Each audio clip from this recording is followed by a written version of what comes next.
নমস্কার বন্ধুরা, আজকে আপনাদের সঙ্গে দারুণ একটি বিস্কুট রেসিপি শেয়ার করব। এই বিস্কুটগুলো বাড়িতে একবার বানিয়ে খাওয়ার পর আপনারা দোকান থেকে আর বিস্কুট কিনে আনবেন না। এতটা টেস্টি হয় যে একবার আমার কথা মতো বানিয়ে দেখুন। খেতে ভীষণ সুস্বাদু হয়। এইভাবে বানিয়ে আপনারা 1 মাস স্টোর করে রেখে খেতে পারবেন। একটা এয়ারটাইট বয়ামের মধ্যে রেখে দেবেন, দেখবেন একদমই খারাপ হবে না। প্রথমে আমি একটা বাটির মধ্যে নিয়ে নিচ্ছি 1 গ্লাস থেকে একটু কম দুধ। তারপর হাফ বাটির মতো চিনি দিয়ে দিচ্ছি। মিষ্টির পরিমাণটা আপনারা এখানে কম বেশি করে দিতে পারেন। এখন দিয়ে দেব 2 চামচ ভরে ভরে ঘি। ঘিটা এখানে একটু বেশি করে দিতে হবে, তাহলে বিস্কুটগুলো খুব ক্রিস্পি তৈরি হবে আর আপনারা অনেক দিন পর্যন্ত কিন্তু স্টোর করেও রেখে খেতে পারবেন। তো হালকা একটু নাড়াচাড়া করে দিচ্ছি। এখন গ্যাসটা অন করে একটা বাটি বসিয়ে দিলাম গ্যাসের ওপর। তারপর যে দুধ আর ঘিয়ের মিশ্রণটা আছে সেটা ঢেলে দিচ্ছি।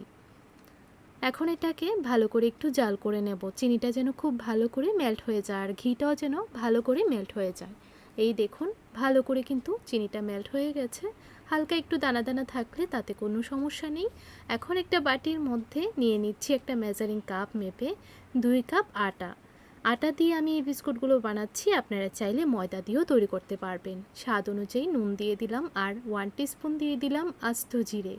এখন ভালো করে নুন আর জিরেটাকে মিশিয়ে নিচ্ছি। এখন অল্প অল্প করে দুধটা অ্যাড করে একটা টাইট ডো বানিয়ে নেব। আর এখানে আমি দুধের পরিমাণটা বুঝিয়ে নিয়েছি। এখানে আমার 2 কাপ আটার সঙ্গে প্রায় 1 গ্লাস থেকে একটু কম দুধ লেগেছে। যে কাপটা মেপে আমি দুধটা দিয়েছি আপনারা অবশ্যই পরিমাণটা বুঝে নেবেন। এখন আমি এই ডোটা থেকে দুটো লেচি কেটে নিলাম। একটা লেচি চপিং বোর্ডের ওপর নিয়ে নিলাম। তারপর মোটামুটি একটু মোটা করে বেলে নিতে হবে।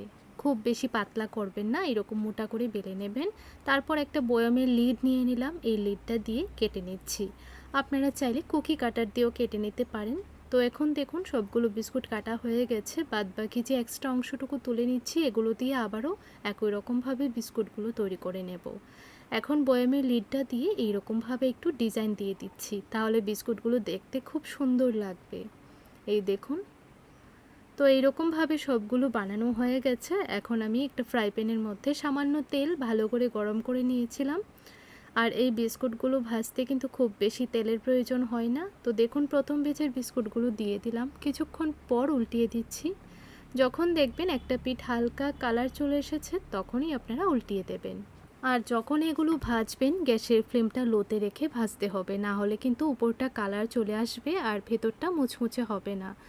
তাই আপনারা অবশ্যই গ্যাসের ফ্লেমটা একদম লোতে রেখে ভাজবেন। এইভাবে কিন্তু আমি সবগুলো বিস্কুটই ভেজে নেব। আর দেখুন কত সুন্দর একটা কালার চলে এসেছে।